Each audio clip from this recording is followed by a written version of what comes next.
सुप्रभात बच्चों, आप सभी को हिंदी कक्षा के लिए स्वागत है। आज हम आपका तीसरा पाठ मेरा देश मेरी माँ संकलित इस प्रकार है। शत्रु से देश की रक्षा करना देशवासियों का परम पुनीत कर्तव्य होता है। लड़ाई में पीठ दिखाकर भागना नहीं चाहिए, सीना तान कर आगे बढ़ना चाहिए। तभी तो वीर विजय माला पहनाते हैं। इस घटना से बच्चों में साहस और वीरता का भाव जगता है। वे अपने कर्तव्य के प्रति सजग होते हैं। मेरा देश मेरी माँ, ನನ್ನ ದೇಶ ನನ್ನ ತಾಯಿ. ಏನು ಇಲ್ಲಿ ನಿಮಗೆ ಶಾರ್ಟ್ ಆಗಿ ಬ್ರೀಫ್ ಆಗಿ ಕೊಟ್ಟಿದ್ದಾರೆ. ಶತ್ರು, ನಮ್ಮ ದೇಶ ಇರುವಂಥ ಶತ್ರುಗೆ ನಾವು ದೇಶವಾಸಿ ಆಗಿಬಿಟ್ಟು, ನಮ್ಮ ದೇಶದ ಸಿಟಿಸನ್ಸ್ ಆಗಿಬಿಟ್ಟು ನಮ್ಮ ಮೊದಲನೇ ಕರ್ತವ್ಯ ಏನಪ್ಪ ಅಂದರೆ ನಮ್ಮ ದೇಶನ ನಾವು ನಮ್ಮ ಶತ್ರುವಿಂದ ಕಾಪಾಡೋದು. ಲಡಾಯಿ ಜಗಳ ಅಂತ ಬಂದಾಗ ಬೆನ್ನು ತೋರಿಸ್ಕೊಂಡು ಓಡೋಗೋದಲ್ಲ, ಧೈರ್ಯವಾಗಿ ಮುಂದೆ ನಿಂತು ನಾವು ಎದುರಿಸ್ಬೇಕು. ಆವಾಗೇ ತಾನೇ ನಮಗೆ ವೀರ ವಿಜಯಮಾಲ ಹಾಕ್ಕೊಳ್ಳೋಕ್ಕೆ ಚಾನ್ಸ್ ಸಿಗೋದು. ಇಲ್ಲಿ ಇಂಥ ಘಟನೆಗಳಿಂದ ಮಕ್ಕಳಿಗೆ ಸ್ಫೂರ್ತಿ ಹಾಗೂ ಅವರಲ್ಲಿ ವೀರತಾ ಸಾಹಸ ಎಲ್ಲ ಬರಲಿ ಅಂತ ಆ ಭಾವನೆ ಬರಬೇಕು ಮಕ್ಕಳಿಗೆ ಅನ್ನೋದಕ್ಕೋಸ್ಕರ ಇಲ್ಲಿ ಈ ಕಥೆನ ನಿಮ್ಮ ಮುಂದೆ ಇಟ್ಟಿದ್ದಾರೆ. सन 1965 कि एक शाम हर तरफ शांति का वातावरण था. किसी तरह की कोई आशंका नहीं थी. तभी दुश्मनों ने भारत पर आक्रमण कर दिया. अचानक हुए इस हमले में भारतीय सेना को चौंका दिया. छुट्टियां बिताने अपने घर गए सैनिकों को तुरंत वापस आने को आदेश भेज दिया. छुट्टियां बीत रहा था. भारतीय सेना की एक मेजर को जब सूचना मिली तो जाने की तैयारी कर उन्होंने माँ के पैर छूकर प्रणाम किया. माँ का ममता जग उठा. आंखों में आंसू भर गए और उन्होंने बेटे को सीने से लगा दिया. मेजर का गला भी रुंध गया, पर तुरंत ही मातृभूमि का स्मरण हो आया. युद्ध भूमि को जाते हुए पुत्र के सिर पर हाथ रख आशीर्वाद देते हुए माँ ने कहा, बेटे, इस समय राष्ट्र रक्षा की प्रत्येक भारतीय का सबसे बड़ा कर्तव्य है. जाओ और दृढ़ता से अपने कर्तव्य का पालन करो. याद रहे, भारतीय परंपरा सीने पर गोली खाने की है, पीठ पर नहीं.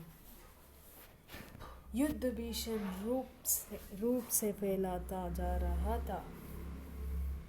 इच्छोगोई नहर का मोर्च भारतीय सेना के लिए चुनौती की दीवार बना कर रहा था.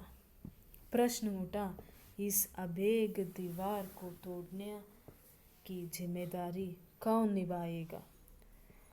कार्य आसान नहीं था. सीधे मौत के साथ जुझाना होता. पर वीर कभी मौत के भय से रुके हैं? तुरंत एक वीर ने इसका दायित्व स्वीकार कर लिया. एक गांव से आए हुए वही मेजर थे. मौत की परवाह किया बिना मेजर ने मोर्च संभाल लिया. वे धीरे धीरे आगे बढ़ने लगे. दिल दहलाने वाली गोलियों को शोर खानों के पर्दा को फाड़ने की कोशिश कर रहा था. मेजर पर देशभक्ति का जोश पूरी तरह छाया हुआ था. मौके का इंतज़ार किया गया. इतना समय भी नहीं था, इसलिए वे धड़ा गोलीबारी करते हुए दुश्मन के टैंकों को ध्वस्त करते आगे बढ़ रहे थे। तभी दुश्मन की कई गोलियां एक साथ सनसनाती हुई और आई और मेजर के हाथ व पेट में घुस गए। मगर भारतीय परंपरा सीने पर गोली खाने की है, पीठ पर नहीं। माँ के ये शब्द प्रेरणा दे रहे थे। वे छोटा की परवाह किए बगैर आगे बढ़ते रहे और गोलियां आ आकर उनकी सीने में घुसते गई। स्थिति को समझते हुए उनको पीछे हटाने का आदेश जारी किया गया, पर मेजर के कदम रुके नहीं। दुश्मन के सारे टैंकों को ध्वस्त कर विजय श्री को गले लगाकर ही उन्होंने दम लिया। तुरंत ही अमृतसर के सैनिक अस्पताल में उन्हें लाया गया, पर तब तक पूरा सीना गोलियों से छलनी हो चुका था। रूडे गले से अधिकारियों ने पूछा, आपकी कोई अंतिम इच्छा है? गोलियां सीने में कसक रही थी, पर मेजर ने चेहरे पर मुस्कान लाते हुए कहा, हाँ, मेरी माँ तक संदेश पहुंचा देना। तुम्हारे बेटे ने गोलियों सीने पर ही खाई, पेट पर नहीं। जानते हैं ये बहादुर कौन थे? ये भारतीय सेना के अफसर मेजर आशाराम त्यागी थे, जिन्होंने माँ के वचनों का पालन करते हुए अपनी मातृभूमि की रक्षा के लिए प्राणों की बाजी लगा दी। दीपक बुझ गया, पर उसकी अमर ज्योति युगों तक देशभक्तों को राह दिखाती रहेगी। ಸೊ ಸ್ಟೂಡೆಂಟ್ಸ್, ಇದು ನಿಮ್ಮ ಲೆಸನ್ ನಾನೊಂದ್ಸರಿ ಓದಿದೆ, ಮೇರಿ ದೇಶ್ ಮೇರಿ ಮಾ. ಸೊ ಇಲ್ಲೇನಾಗುತ್ತೆ ಅಂದರೆ 1965 ಒಂದು ಸಂಜೆ ಅಚಾನಕ್ ಶಾಂತಿ ವಾತಾವರಣ ಇರುತ್ತೆ, ಏನು ಗಲಾಟೆ ಇರಲ್ಲ, ಏನೂ ಇಲ್ಲ. ಸೊ ಅಚಾನಕ್ಕಾಗಿ ದುಶ್ಮನು ನಮ್ಮ ಭಾರತದ ಮೇಲೆ ಆಕ್ರಮಣ ಮಾಡ್ತಾರೆ ಇದ್ದಕ್ಕಿದ್ದಂಗೆ.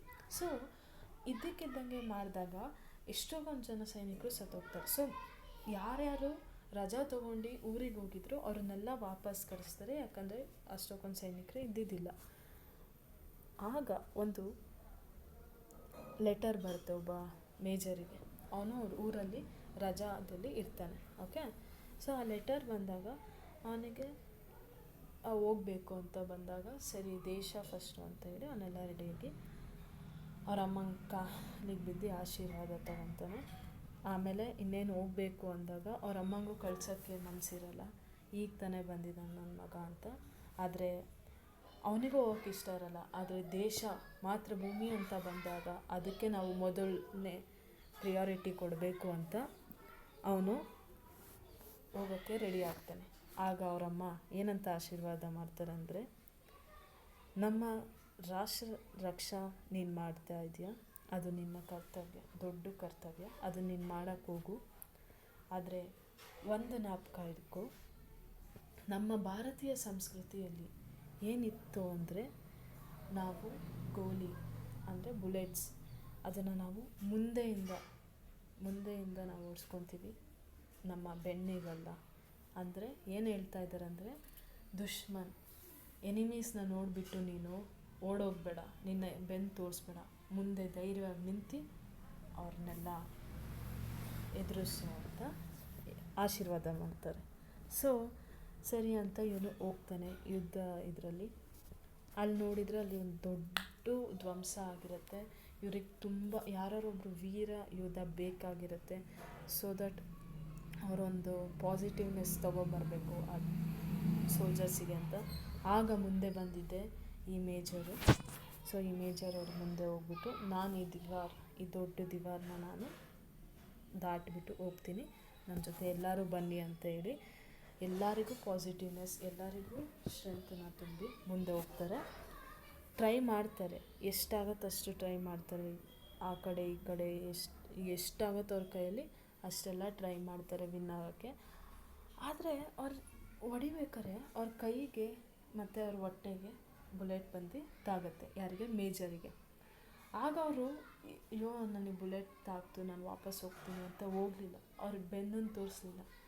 ಆದರೆ ಅವರಮ್ಮ ಹೇಳಿದ್ನ ನೆನೆಸ್ಕೊಂಡು ಧೈರ್ಯವಾಗಿ ಮುಂದೆ ನುಗ್ಗಿ ಎನಿಮೀಸ್ಗಳನ್ನ ಧ್ವಂಸ ಮಾಡಿದರು. ಒಬ್ಬೊಬ್ಬರನ್ನು ಬಿಡದೆ ಎಲ್ಲರನ್ನೂ. ಬುಲೆಟ್ ಬರ್ತಾ ಇದೆ, ಬುಲೆಟ್ ಅವರಿಗೆ ಬಂದು ಅವ್ರ ಬಾಡಿ ಟಚ್ ಆಗ್ತಾ ಇದೆ. ಬಟ್ ಅವ್ರು ಮಾತ್ರ ಬಿಟ್ಕೊಡ್ತಿದ್ದಿಲ್ಲ. ರಾಷ್ಟ್ರ ಭೂಮಿನ ನಾನು ಸೇವ್ ಮಾಡೋದು ನನ್ನ ಕರ್ತವ್ಯ ಅಂತೇಳಿ ಪ್ರತಿಯೊಬ್ಬರೂ ಅಲ್ಲಿ ಫೇಸ್ ಮಾಡಿದರು. ಸರಿ, ಎಲ್ಲ ಯುದ್ಧ ಮುಗೀತು, ಎನಿಮೀಸ್ ಎಲ್ಲ ಸತ್ತರು. ಇವ್ರನ್ನ ತಕ್ಷಣ ಅಮೃತ್ಸರ್ ಹಾಸ್ಪಿಟಲಿಗೆ ಕರ್ಕೊಂಬರ್ತಾರೆ.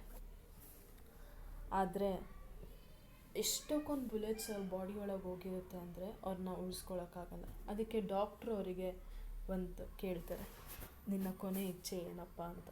ಅದಕ್ಕೆ ಅವನು ಅಷ್ಟೊಂದು ಅವನಿಗೆ ಬಾಡಿ ಒಳಗೆ ಬುಲೆಟ್ಸ್ ಇರುತ್ತೆ, ಆದರೂ ಮುಖದಲ್ಲಿ ನಗು ಮುಖ. ಅದೇ ನಗು ಮುಖದಲ್ಲಿ ಒಂದಿದೆ, ಏನಪ್ಪ ಅಂದರೆ, ನೀವು ನಮ್ಮ ಅಮ್ಮಂಗೆ ಹೇಳಿ ನಾನು ಯುದ್ಧ ಭೂಮಿಯಲ್ಲಿ ನನ್ನ ಬೆನ್ನನ್ನು ತೋರಿಸಿಲ್ಲ, ಧೈರ್ಯವಾಗಿ ಮುಂದೆ ನಿಂತು ಎನಿಮೀಸ್ಗಳನ್ನ ನಾನು ಎದುರೇಟು ಕೊಟ್ಟಿದ್ದೀನಿ ಅಂತ. ಸೊ ಇದರಿಂದ ಏನು ನಮಗೆಲ್ಲ ಗೊತ್ತಾಗುತ್ತೆ. ಅವನಿಗೆ ಗೊತ್ತಿತ್ತು 2 ಬುಲೆಟ್ ಬಿದ್ದಾಗ ಅವನು ವಾಪಸ್ ಬಂದಿದ್ರೆ ಬದುಕ್ತಿದ್ರು ಅವರು. ಆದರೆ ದೇಶ ನಮ್ಮ ಭೂಮಿ, ಮಾತೃಭೂಮಿಗೆ ಮೋಸ ಮಾಡಬಾರ್ದು ಅಂತ ಅವನ ಕರ್ತವ್ಯ ಈ ಮಾತೃಭೂಮಿನ ಕಾಪಾಡಬೇಕು ಅಂತ ಇತ್ತು. ಹಾಗಾಗಿ ಅವರು ಮುಂದೆ ನುಗ್ಗಿ ನಮ್ಮ ಮಾತೃಭೂಮಿನ ಕಾಪಾಡಿದರು. ಈ ಥರ ಎಷ್ಟೋ ಅನೇಕ ಸೋಲ್ಜರ್ಸ್ಗಳು ನಮ್ಮ ದೇಶದಲ್ಲಿದ್ದಾರೆ.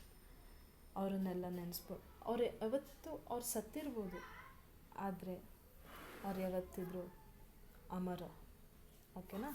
ಸೊ ಸ್ಟೂಡೆಂಟ್ಸ್, ನೀವು ಅಷ್ಟೇ ಕೂಡ ನಿಮಗೆ ಯಾವಾಗಲೂ ಅಷ್ಟೇ ದೇಶ ಮೊದಲಿರಬೇಕು. ನಮ್ಮ ಭಾರತ ಭೂಮಿನ ರಕ್ಷಣೆ ಮಾಡೋದೇ ನಮ್ಮೆಲ್ಲರ ಮೊದಲನೇ ಕರ್ತವ್ಯ ಆಗಿದೆ. ಓಕೆನಾ? ಸೊ ಇದಾದಮೇಲೆ ನಿಮ್ಗೊಂದು PDF ಕಳಿಸ್ತೀನಿ, ಕ್ವಶನ್ ಆನ್ಸರ್ಸ್ ಇರುತ್ತೆ, ಅದನ್ನು ನೋಡಿ ನೀಟಾಗಿ ಓದ್ಬಿಟ್ಟು ಕಲ್ತ್ಕೊಳ್ಳಿ. ಸರಿನಾ? ಓಕೆ ಸ್ಟೂಡೆಂಟ್ಸ್, ಬಾಯ್.